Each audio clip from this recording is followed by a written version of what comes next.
اعوذ باللہ من الشیطان الرجیم بسم اللہ الرحمن الرحیم۔ آج کے درس کا موضوع ہے رمضان المبارک کا درمیانی حصہ اور دوبارہ مستعد ہونے کی ضرورت۔ ابھی اس مبارک مہینے نیکیوں اور برکتوں کی عظیم بہاریں شروع ہوئے کچھ ہی دن گزرے ہیں۔ اللہ تعالیٰ کی ذات سے کبھی امید ہے کہ یہ مہینہ ہمارے لیے عنایتوں کا مہینہ اور رحمتوں سے بھرپور مہینہ، مغفرت اور اللہ تعالیٰ کی نوازشات سے معمور مہینہ ثابت ہوگا اور ہو بھی رہا ہے۔ اللہ تعالیٰ کی توفیق سے اس مہینے میں نیکی کے لیے حوصلے بلند ہیں۔ کئی افراد ہیں جن کی آنکھیں اشکبار ہیں اور دل بارگاہ الہی میں کرم اور رحمت کی امید سے بھرا ہوا ہے۔ جسم نیکی کرنے کے لیے ہر وقت تیار ہے۔ وعظ اور نصیحت کی مجالس اور جنت کے باغیچے یعنی اللہ تعالیٰ کے گھر مساجد جو ہیں وہ ذکر اور تلاوت قرآن پاک سے آباد نظر آ رہے ہیں۔ اللہ تعالیٰ نے اس مہینے میں ہمیں دن کے وقت روزہ رکھنے اور رات کے وقت قیام یعنی تراویح کی توفیق دی ہے۔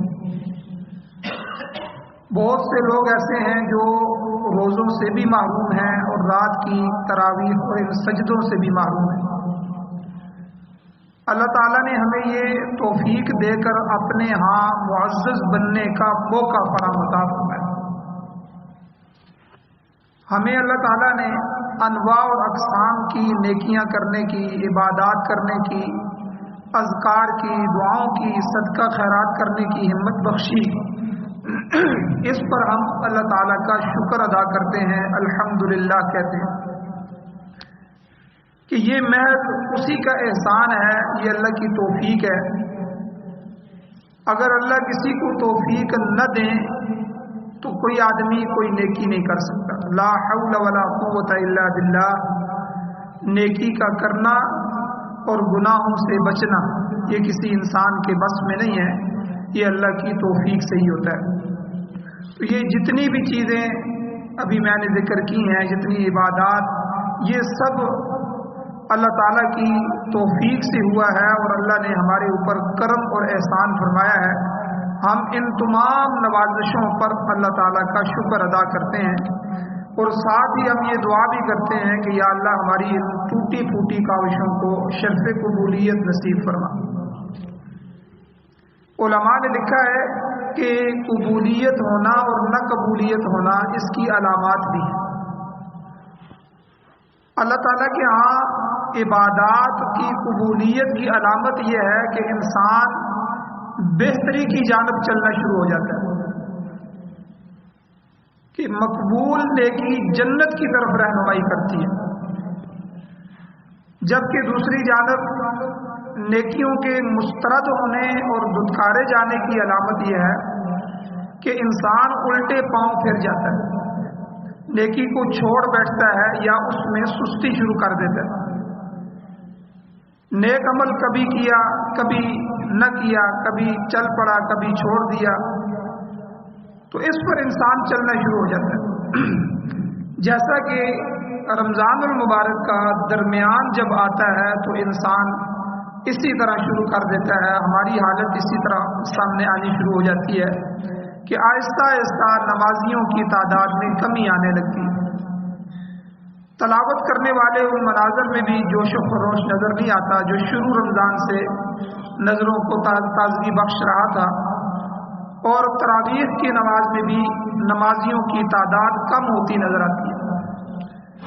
تو ان میں سے جو محروم افراد ہوتے ہیں اللہ ان کی چھانٹی کر دیتا ہے، ان کو نکال دیتا ہے۔ تو قبولیت اور عدم قبولیت کی میں بات کر رہا ہوں کہ جو جذبہ رمضان المبارک کے شروع میں آدمی کو نصیب ہوتا ہے، اب آدمی اپنے اختیار سے ہمت کر کے اس جذبے کو آگے بڑھائے تو وہ بڑھتا رہتا ہے، لیکن 2 دن 4 دن 6 دن کے بعد اگر وہ اس میں سستی کرے اور اپنے آپ کو بٹھا دے اور نیکی کو چھوڑ بیٹھے تو یہ سمجھ لیں کہ اللہ نے آپ کو اپنے دربار سے نکال دیا۔ تو خود آدمی اپنا احتساب کرے، میں اللہ کے دربار سے دھتکارا ہوا ہوں یا میں نیکیوں میں آگے بڑھا ہوں، اس سے زیادہ میں نے شروع کی۔ تو اس لیے رمضان المبارک کے درمیان میں یہ درس کرنے کا مقصد یہ ہے کہ یہ تبدیلی اچھی تبدیلی نہیں ہے، یہ خیر کی تبدیلی نہیں ہے، یہ شر کی تبدیلی ہے۔ ہماری یہ روش، ہمارا یہ طریقہ اللہ کو پسندیدہ نہیں، یہ طرز جناب نبی کریم صلی اللہ علیہ وسلم کے اسوہ حسنہ کے خلاف۔ اللہ تعالیٰ تو وہ اعمال پسند کرتے ہیں کہ وہ عمل جو مستقل مزاجی کے ساتھ کیا جائے، چاہے وہ کمیت اور کیفیت میں کم ہی کیوں نہ ہو۔ اور نبی علیہ الصلوۃ والسلام کا جو اپنا اسوہ حسنہ ہے، جو نمونہ ہے، حضور نے جو نمونہ عمل ہمارے سامنے چھوڑا ہے وہ اسی طرح ہے کہ اس کو دائمی جو ہے کسی بھی عبادت کو اگر کیا جائے تو یہ اعمال کے اندر مستقل مزاجی، مستقل کسی عمل کو کرنا، یہ ایک ایسا خوبصورت وصف ہے جو ہر عمل کی جان ہے، چاہے وہ دینی عمل کیوں نہ ہو، چاہے وہ دنیاوی عمل کیوں نہ ہو۔ اگر عمل میں مستقل مزاجی نہیں ہوگی تو اس سے ظاہر ہوتا ہے کہ جو کام شروع کیا گیا ہے وہ بغیر سوچے سمجھے شروع کر لیا گیا۔ شریعت الہی ہمیں یہ سکھانا چاہتی ہے کہ ہم ہر عمل کو خوب غور اور فکر کے ساتھ اور اوقات زندگی کا صحیح تجزیہ کرنے کے بعد شروع کریں، تاکہ اس عمل میں ٹھہراؤ پیدا ہو جائے اور اس کی وجہ سے دوسرے کاموں میں بھی حرج نہ ہو۔ یہی تدبیریں، یہی منصوبہ بندی ہر مومن سے اللہ تعالیٰ کو مطلوب ہے، اور اسی مداوت عمل کی تعلیم ہمیں نبی کریم صلی اللہ علیہ وسلم کی سیرت طیبہ میں بھرپور طریقے سے ملتی ہے۔ رسول اللہ صلی اللہ علیہ وسلم اپنے تمام کاموں میں اسی اصول کی پابندی فرماتے تھے۔ جس کام کو جس طریقے سے جس وقت آپ صلی اللہ علیہ وسلم نے شروع فرمایا اس پر قائم رہتے ہیں۔ یہ آپ نے کہا نا سنت کا لفظ، یہ حضور کی سنت ہے، یہ سنتیں ہیں، ہم زور کی اتنی سنتیں پڑھتے ہیں، عصر کی اتنی سنتیں پڑھتے ہیں اور عشاء کی اتنی پڑھتے ہیں۔ یہ جو سنت کا لفظ ہے یہ ہماری شریعت میں اسی اصول سے پیدا ہوا، یعنی سنت وہ فعل، وہ کام ہے، وہ عمل ہے جس پر نبی کریم صلی اللہ علیہ وسلم نے ہمیشہ مداومت فرمائی ہے، ہمیشہ کی ہے، اور بغیر کسی کبھی رکاوٹ کے یا بڑے عذر کے کبھی اس کو چھوڑا نہ ہو۔ تو سنت کہتے ہی اسے ہیں کہ جو حضور نے شروع کیا پھر اس کو ہمیشہ کیا۔ اسی وجہ سے جس قدر بھی سنتیں ہیں، کھانے کی سنتیں، پینے کی سنتیں، سونے کی سنتیں، اور اسی طرح جو ہے نماز سے پہلے بعد کی سنتیں، اور حج میں جائیں تو وہاں سنت اعمال، عمرے میں سنت اعمال، تو یہ جتنی بھی سنتیں در حقیقت آپ صلی اللہ علیہ وسلم کی استقامت حال اور مداومت یعنی ہمیشہ اور ثابت قدمی، اس کے ساتھ ساتھ یہ عمل کی ناقابل انکار مثالیں ہیں جو حضور علیہ السلام کی موجود ہیں۔ آپ کے معمولات کا ذکر پوری سیرت میں موجود ہے، جن سے یہ معلوم ہوتا ہے کہ آپ صلی اللہ علیہ وسلم کے تمام اخلاق اور اعمال کس قدر پختہ تھے اور مستحکم تھے۔ ایک روایت میں آتا ہے وَكَانَ إِذَا عَمَلَ عَمَلًا أَثْبَتُهُ، سنن ابو داؤد شریف کی روایت ہے، 1368 نمبر حدیث ہے کہ جب آپ صلی اللہ علیہ وسلم کوئی کام کرتے تھے تو اس پر مداومت کرتے تھے، ہمیشہ اختیار کرتے تھے، پھر وہ کام ہمیشہ کرتے تھے۔ حضرت عائشہ رضی اللہ تعالیٰ عنہ نے بیان کیا کہ نبی کریم صلی اللہ علیہ وسلم سے پوچھا گیا ای الاعمال احب الی اللہ، اے اللہ کے نبی اللہ کو کون سا عمل جو ہے زیادہ پسندیدہ ہے؟ قال، حضور نے ارشاد فرمایا ادومها وان قل، کہ آپ صلی اللہ علیہ وسلم فرمایا جس عمل پر ہمیشہ اختیار کی جائے تو وہ اللہ کو بہت زیادہ پسند ہے، وان قل، اگرچہ تھوڑا۔ ایک آدمی ہے وہ تہجد پڑھنا شروع کرتا ہے تو وہ 20 رکعتیں نہ پڑھے، 8 رکعتیں 10 رکعتیں نہ پڑھے، تو وہ 2 رکعتیں پڑھ لے، 4 رکعتیں پڑھے، لیکن پڑھے ہمیشہ والا عمل چھوڑے نہ۔ اس نے بھی نماز شروع کیا تو ہمیشہ نماز پڑھے، نماز چھوڑے نہ۔ اور اسی طرح حضور علیہ السلام نے اسی حدیث میں فرمایا اکلفوا من الاعمال ما تطيقون، کہ نیک کام کرنے میں اتنی تکلیف اٹھاؤ جتنی تم طاقت رکھتے ہو، اپنی طاقت کے مطابق جو ہے تم عمل کرو۔ حضرت عائشہ رضی اللہ تعالیٰ عنہ کی ایک اور روایت ہے سنن ابو داؤد شریف کی 1342 نمبر حدیث ہے کہ وَكَانَ إِذَا صَلَّى صَلَاةً دَاوَمَ عَلَيْهَا وَكَانَ إِذَا غَلَبَتْهُ عِنَاهُ مِنَ اللَّيْلِ بِنَوْمٍ صَلَّى مِنَ النَّهَارِ 12 رَكْعَةً۔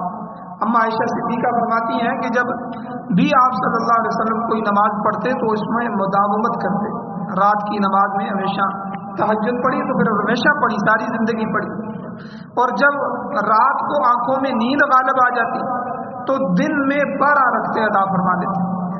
یعنی کبھی طاقت کی بات ہے، جب نیند آ گئی، نیند کا غلبہ ہے تو پھر نوافل کو چھوڑ دے، سو جائے۔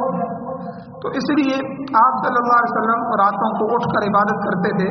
حضرت عائشہ صدیقہ رضی اللہ تعالیٰ عنہ فرماتی ہیں سنن ابو داؤد شریف کی 1307 نمبر حدیث ہے کہ تم تہجد یعنی قیام اللیل کو نہ چھوڑنا، کیونکہ رسول اللہ صلی اللہ علیہ وسلم سے اسے کبھی نہیں چھوڑتے تھے۔ جب آپ بیمار ہو جاتے یا طبیعت میں کچھ سستی ہوتی تو بیٹھ کر ادا کر دیا کرتے۔ نوافل کے بارے میں یہی ہے کہ جب آدمی سستی آ رہی ہو تو اول تو اس کو ہمیشہ پڑھا جائے، کھڑے ہو کے پڑھا جائے، اہتمام کے ساتھ نوافل پڑھے جائے، لیکن اگر بوجھ ہو تو بیٹھ کے پڑھ لے، بیٹھ کے ادا کر لے۔ حضرت جریر ابن عبداللہ رضی اللہ تعالیٰ عنہ ایک صحابی ہیں جن کو دیکھ کر آپ صلی اللہ علیہ وسلم محبت سے مسکرا دیا کرتے تھے۔ ان کا بیان ہے وَلَا رَآنِي إِلَّا ضَحِكَ، صحیح مسلم شریف کی 2475 نمبر حدیث ہے۔ وہ فرماتے ہیں کہ کبھی ایسا نہیں ہوا کہ میں حضور کی خدمت اقدس میں حاضر ہوا ہوں اور آپ مسکرائے نہ ہوں۔ یعنی یہ اکثر صحابہ کے حضور کی عادت ہوتی تھی، حضور مسکراتے تھے، دور سے آدمی آتا تو حضور اس کو دیکھ کے جو ہے حضور کی پیشانی اور حضور کا چہرہ کھل اٹھتا تھا، حضور مسکراتے تھے، یہ آپ کی عادت تھی، آپ کی سنت ہے۔ تو اس لیے یعنی وہ حضور کی مداومت بیان فرما رہے کہ میں جب بھی کبھی حضور کے پاس گیا تو میں نے دیکھا حضور مجھے دیکھ کے مسکرا رہے۔ تو ہمیشہ آدمی مسکراتا رہے اور خندہ پیشانی کے ساتھ مسلمان کو ملے تو یہ بھی سنت ہے۔ اور اسی طرح مسند احمد بن حنبل میں حضرت عائشہ رضی اللہ تعالیٰ عنہ کی ایک حدیث ہے کہ جناب رسول کریم صلی اللہ علیہ وسلم نے ارشاد فرمایا کہ فرائض کے علاوہ نفلی عملوں میں سے اتنے اعمال کو اختیار کرو جتنے اعمال کرنے کی تم میں طاقت ہے۔ بے شک اللہ تعالیٰ کسی عمل سے اقتاط نہیں کرتے، اللہ میں اقتاٹ نہیں ہوتی، یہاں تک کہ تم لوگ ہی اگر کسی عمل سے اقتاٹ کا اظہار کرو تو پھر اللہ تعالیٰ بھی ایسا ہی اظہار کرے گا۔ حضرت عائشہ رضی اللہ تعالیٰ عنہ نے فرمایا اللہ کے رسول صلی اللہ علیہ وسلم کو نفل نمازوں میں سے وہ نماز محبوب تھی جس پر پڑھنے والوں کی طرف سے مداومت اختیار کی جائے، ہمیشگی اختیار کی جائے، اگرچہ وہ کمیت کے اعتبار سے کم ہی کیوں نہ ہو۔ اللہ تعالیٰ زیادہ نفلوں کو نہیں دیکھتے، اللہ تعالیٰ مستقل مزاجی کو دیکھتے ہیں۔ تو اس لیے حضور کی عادت یہ تھی کہ جب کوئی نماز شروع کرتے تو اس پر پختگی کرتے، ہمیشگی اختیار کرتے۔ اسی طرح حضرت اما عائشہ صدیقہ رضی اللہ تعالیٰ عنہ کی ایک اور حدیث ہے، صحیح بخاری کی 6467 نمبر حدیث ہے۔ حضور نے فرمایا دیکھو جو نیک کام کرو ٹھیک طور سے کرو اور حد سے نہ بڑھ جاؤ بلکہ اس کے قریب رہو، یعنی میانہ روی درمیانگی اختیار کرو اور خوش رہو، اور یاد رکھو کہ کوئی بھی اپنے عمل کی وجہ سے جنت میں نہیں جائے گا۔ اعمال کی وجہ سے، اعمال کا تو ہمیں حکم دیا گیا ہے لیکن کوئی اپنے عمل کی وجہ سے جنت میں نہیں جائے گا۔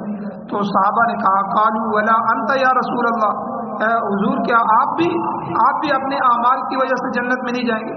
تو حضور نے فرمایا ولا انا، ہاں میں بھی عمل کی وجہ سے جنت میں نہیں جاؤں گا، الا ان یتغمدنی اللہ بمغفرۃ ورحمۃ، سوائے اس کے کہ اللہ تعالیٰ اپنی مغفرت اور رحمت کے سائے میں مجھے ڈھانپ لے، اللہ اپنی رحمت اور مغفرت سے مجھے جنت میں لے کے جائیں گے۔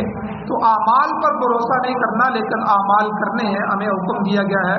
تو اس لیے اعمال میں حضور نے کیا فرمایا کہ جو عمل بھی کرو ٹھیک طور پہ کرو۔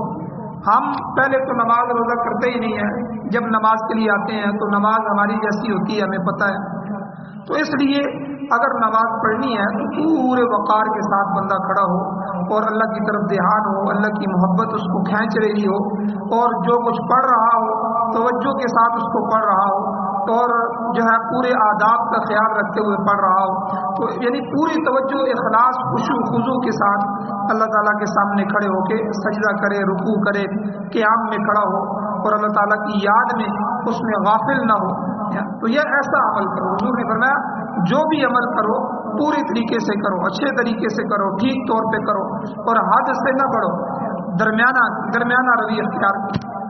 تو یہ ساری احادیث پیش کرنے کا مقصد یہ ہے کہ یہ رمضان کا درمیانی حصہ آ چکا ہے اور ہماری غفلتیں کہاں پہنچ گئی۔ تو جو جوش و خروش رمضان کے شروع میں تھا وہ جوش و خروش اب نہیں رہا، اور نمازیوں کی تعداد بھی کم ہے، تلاوت کرنے والوں کی تعداد بھی کم ہو گئی ہے، تراویح میں کھڑے ہونے والوں کی تعداد بھی کم ہو گئی ہے۔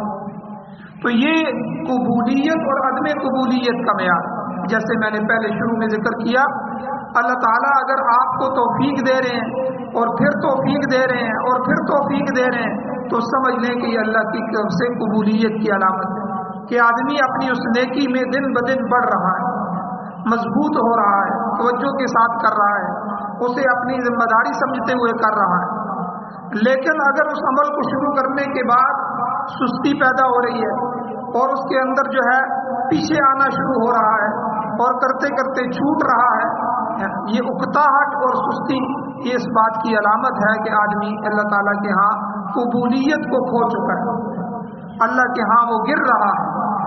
تو اس لیے یہ سستیاں جو ہے وہ دور کرنے کے لیے اس کی ضرورت ہے کہ ہمیں مستعد ہونے کی ضرورت ہے۔ یہ جو نماز، روزہ، حج، زکوٰۃ اور اسی طرح کی دوسری عبادات ہیں، آدمی پورے دھیان اور توجہ کے ساتھ ان فرائض کو فرائض سمجھتے ہوئے، اپنے اوپر ذمہ داری سمجھتے ہوئے جو ہے اس کو کرنے کی کوشش کرے۔ اور اسی طرح علماء کرام نے اس سستی سے بچنے کے لیے بہت سی تجاویز بھی پیش کی ہیں۔ پہلی تجاویز یہ ہے کہ ہم اپنا ذہن اور اپنی سوچ یہ بنائیں کہ ہم اللہ تعالیٰ کی طرف سے رمضان اور اس کے احکام کے بوجھ تلے بے جا دبے ہوئے نہیں، یعنی اس کو بوجھ نہ سمجھے۔ بہت سے آدمی دین کو بوجھ سمجھتے ہیں، جب وہ بوجھ سمجھتے ہیں تو وہ معروم ہو جاتے ہیں۔ تو بہت سے رمضان کو بوجھ سمجھتے ہیں، تو ہم اس رمضان کو اور رمضان کے اندر جو احکامات ہیں اللہ کی طرف سے اس کو بوجھ نہ سمجھیں، اور اس کی پابندیوں میں ہم غلاموں کی طرح جکڑے ہوئے نہیں ہیں۔ جس طرح کسی غلام کو کہہ دیا وہ مجبور ہو جاتا ہے، ہم غلام نہیں ہیں، ہم اللہ کے بندے ہیں اور اللہ ہمیں اپنی بندگی میں ہمیشہ رکھے۔ تو اللہ نے ہمیں اپنا بندہ بنایا ہے اور اللہ چاہتے ہیں کہ ہم اس کی بندگی میں رہیں۔ تو رمضان المبارک جیسا موقع ملنا، یہ تو آدمی یہ سوچے کہ یہ میرے بڑی نصیب کی بات ہے۔ تو ماضی میں ہم نے دیکھا ہے کہ کبھی جب علماء کرام واعظ فرماتے تھے یا جنازے میں لوگ شریک ہوتے تھے تو دل پسیجتا تھا اور آنکھیں نم ہو جاتی تھی، آدمی فکر کرتے تھے، اللہ تعالیٰ کی طرف پلٹنے کو آدمی کا دل کرتا تھا، لیکن شیطان کے پھندوں میں آدمی ایسے پھنس جاتے ہیں کہ اپنے ان جذبات کو عمل میں نہیں لا پاتے۔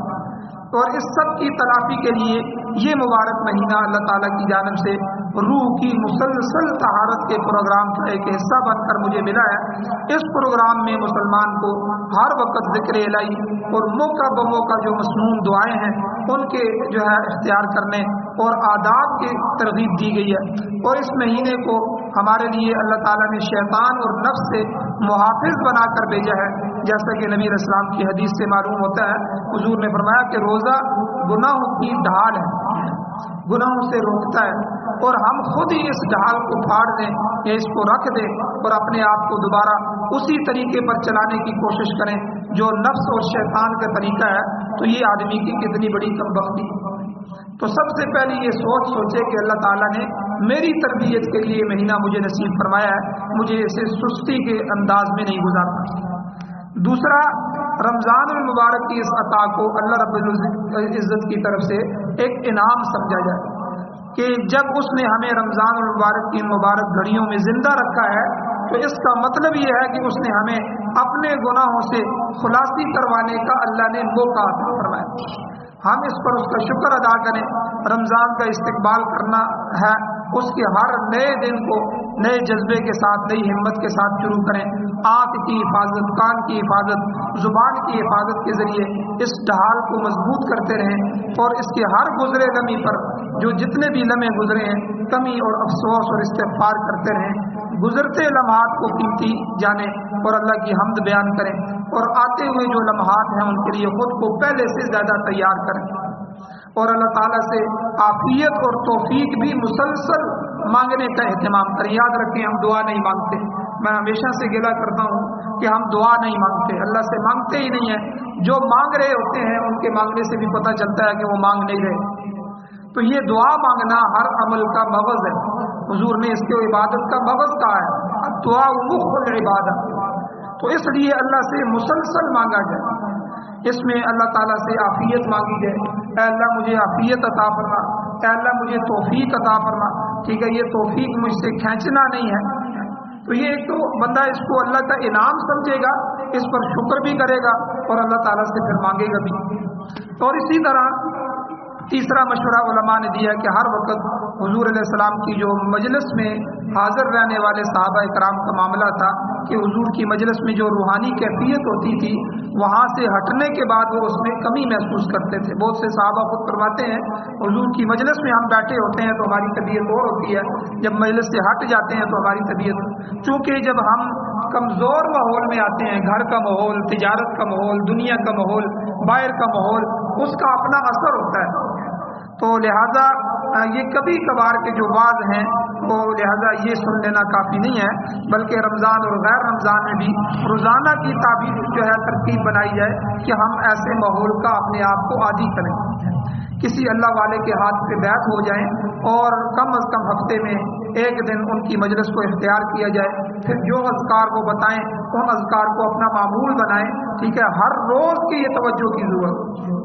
تو آدمی جب تک ان مجالس میں جڑتا رہے گا رمضان کے بعد بھی تو انشاءاللہ اسی ترتیب میں جڑا رہے گا. تو اس ترتیب میں جڑنے کے لیے جو رمضان المبارک میں ہمیں نصیب ہوئی ہے تو اس کے لیے تسلسل کے ساتھ اپنے ایمان اور عمل پر محنت کی ضرورت ہے. تو ساتھ ساتھ ہم دوسروں تک بھی اس ایمان اور عمل کی دعوت کو پہنچاتے رہیں. یہ حضور علیہ السلام کی تربیت تھی اور صحابہ کا معمول تھا کہ روزانہ ایمان کے تذکرے صحابہ کی مجلسوں میں ہوتے تھے اور اس میں وہ شرکت کرتے تھے, اور حضور علیہ السلام کی مجلس میں جو ہے اسی طرح ذاکرین کی مجلس میں اور مسائل پوچھنے کی مجلس میں یہ بیٹھتے رہتے تھے.